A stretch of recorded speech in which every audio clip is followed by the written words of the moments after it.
Hello friends, નમસ્તે. વિનાસ કિચનમાં તમારું સ્વાગત છે. આજે બનાવીશું મકાઈનો ચેવડો. જે અત્યારે વરસાદની પણ સિઝન ચાલે છે, મકાઈ પણ ખૂબ પ્રમાણમાં મળે છે. તો ચાલો લેટ્સ ગો ફોર રેસીપી. 3 મકાઈ લીધી હતી, એનો છીણ કાઢી લીધો છે, એને છીણી લીધી છે, તમે જોઈ શકો છો. હવે વઘાર માટેને હું 2 લવંગ લીધી છે, 3 મીરી લીધી છે, 2 લવંગ છે, 3 મીરી છે, 2 તજના કટકા છે અને 1 તેજ પત્તો છે. રાઈ છે 1 નાની ચમચી, ધાણા જીરું છે 1 નાની ચમચી, મીઠું છે સ્વાદ અનુસાર, હળદર છે અડધો ચમચી, તલ 1 મોટી ચમચી, સિંગદાણા 1 મોટી ચમચી, લીલા મરચાં 1 નાની ચમચી ક્રશ કરેલા, અદરક અડધો ઇંચ છે એ પણ ક્રશ કરેલો છે, ડુંગળી સમારીને એને કટ કરી લીધી છે 1 મોટી, અડધો ચમચો ખાંડ છે, અડધો ચમચો લીંબુનો રસ લેવાનો, ચપટી હિંગ લેવાનો છે, અડધો કપ દૂધ લેવાનું છે અને 1 ટેબલ સ્પૂન એટલે મોટી ચમચી ઘી અને 1 મોટી ચમચી તેલ લેવાનું છે. અને ગાર્નિશિંગ માટે લીલા ધાણા લીધા છે, તૂટી ફૂટી લીધી છે શો માટે, અને કાજુ પણ લીધા છે. હવે આપણે સ્ટાર્ટ કરીશું વઘાર માટેની તૈયારી. હું એક પેન લીધું છે, એની અંદર હું 1 ચમચી તેલ નાખું છું અને 1 ચમચી હું ઘી નાખું છું. હવે આપણે વઘાર આપવાનો છે. વઘાર માટે તમે જોઈ શકો છો, હું આ વઘાર આપી રહી છું. તેજ પત્તા,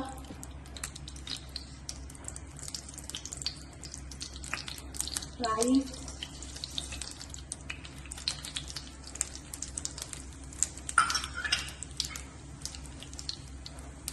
પિંચ ઓફ ધ ઘી,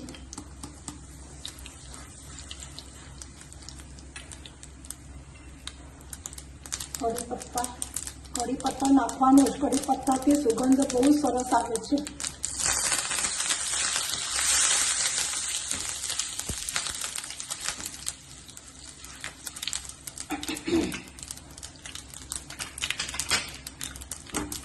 ડુંગળી,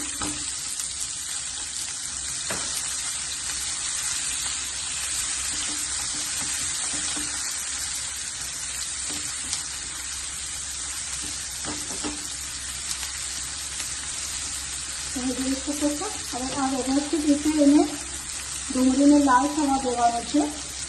થોડીક લાલ જેવી થઈ જાય પછી એની અંદર અદરક અને લીલા મરચાંની પેસ્ટ નાખીશું. આ ચેવડો ખાવામાં બહુ જ મજા પડે છે. તમે જોઈ શકો છો ને કે આ થઈ રહ્યું છે વ્યવસ્થિત.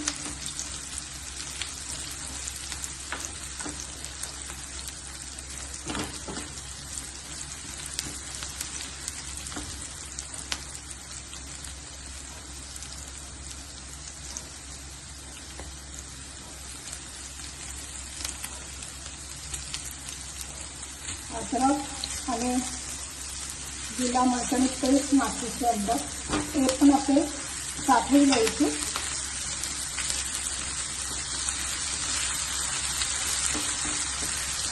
આ રેસીપી કરવા માટે બહુ ઈઝી છે અને બહુ ઝડપી થઈ જાય છે. બધી ઘરની સામગ્રી છે.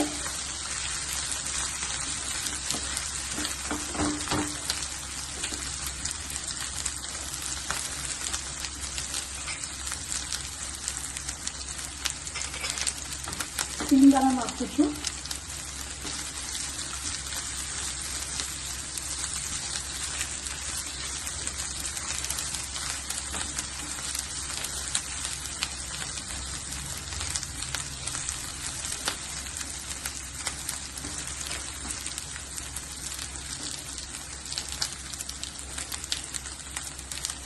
હળદર,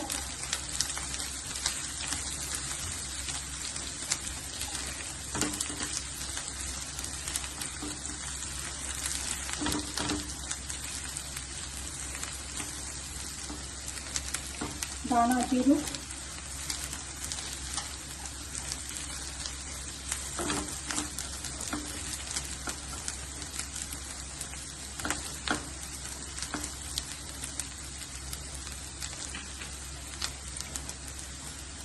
મીઠું સ્વાદ પ્રમાણે,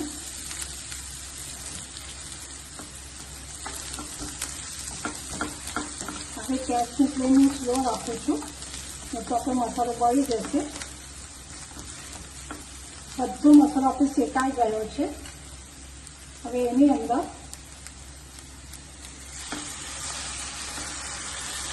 મકાઈ નાખું છું.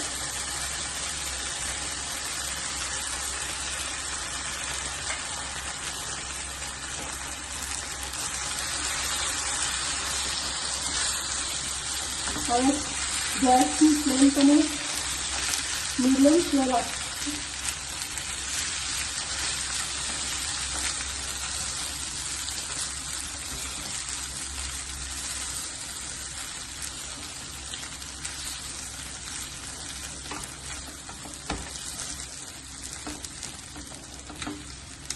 આનામાં થોડુંક તેલ વધારે જોઈશે, કારણ કે અંદર નીચે બેસી ના જાય મકાઈ, એટલા માટે થોડુંક તેલ નાખવું પડે છે.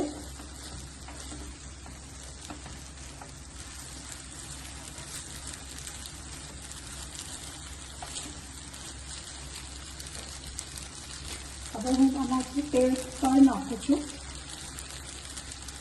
તળ તેલમાં નથી નાખવાની, આવી રીતે ઉપરથી નાખવાની છે.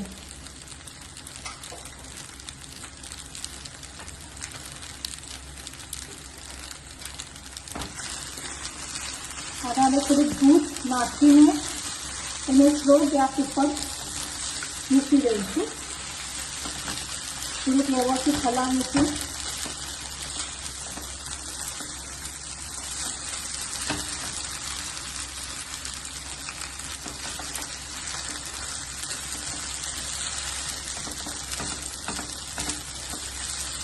તમે આની તૈયારી કરીને મૂકશો પહેલેથી તો તમને આ કરવા માટે બિલકુલ વાર નથી લાગતી.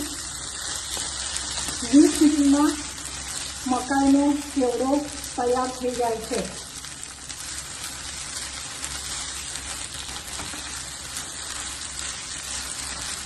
થોડુંક દૂધ નાખું છું.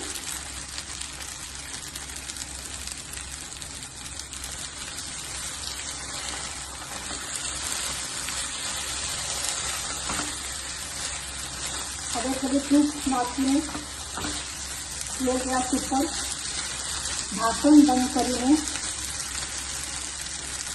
10 મિનિટ માટે મૂકી દેવાનું છે.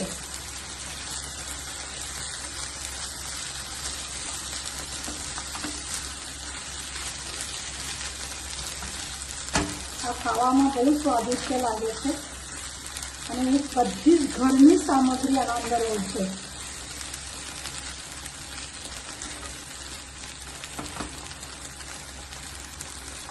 મને આના માટે 3 મકાઈ માટે મને અડધો કપ દૂધ લાગ્યું છે.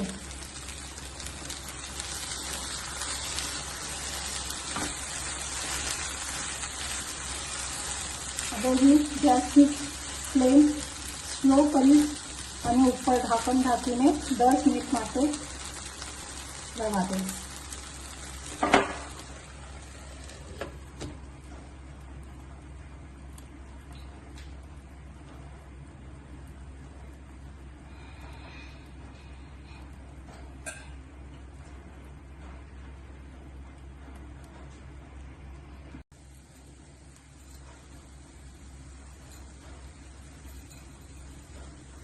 તમે જોઈ શકો છો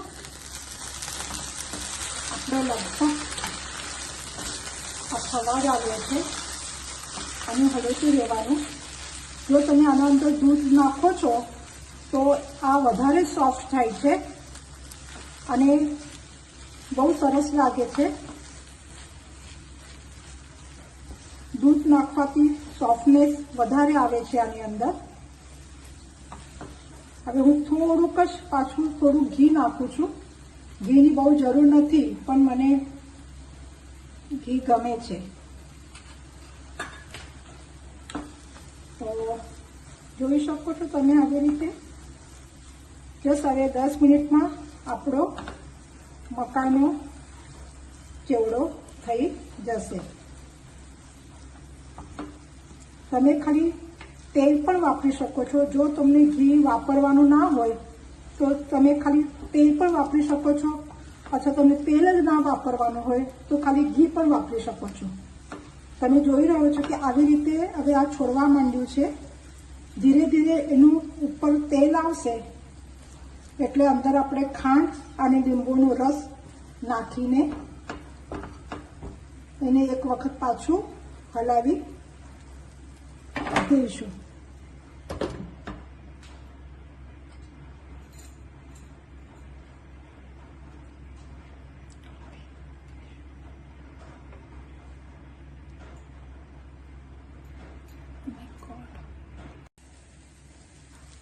જો તમે જોઈ રહ્યા છો આપણો મકાઈનો ચેવડો તૈયાર થઈ ગયો છે.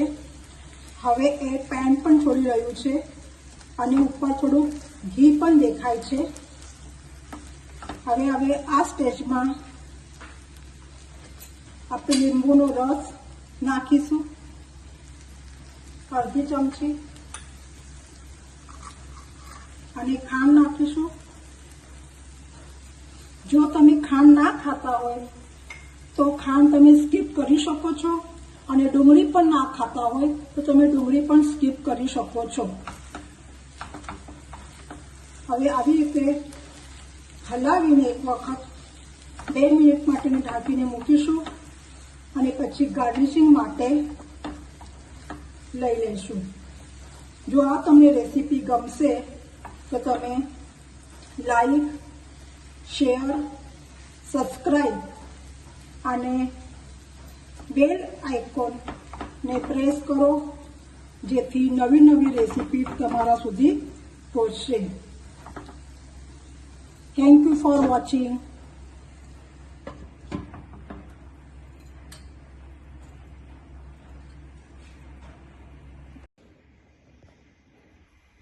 હવે મકાઈનો ચેવડો ખાવા માટે તૈયાર છે. Ready to it.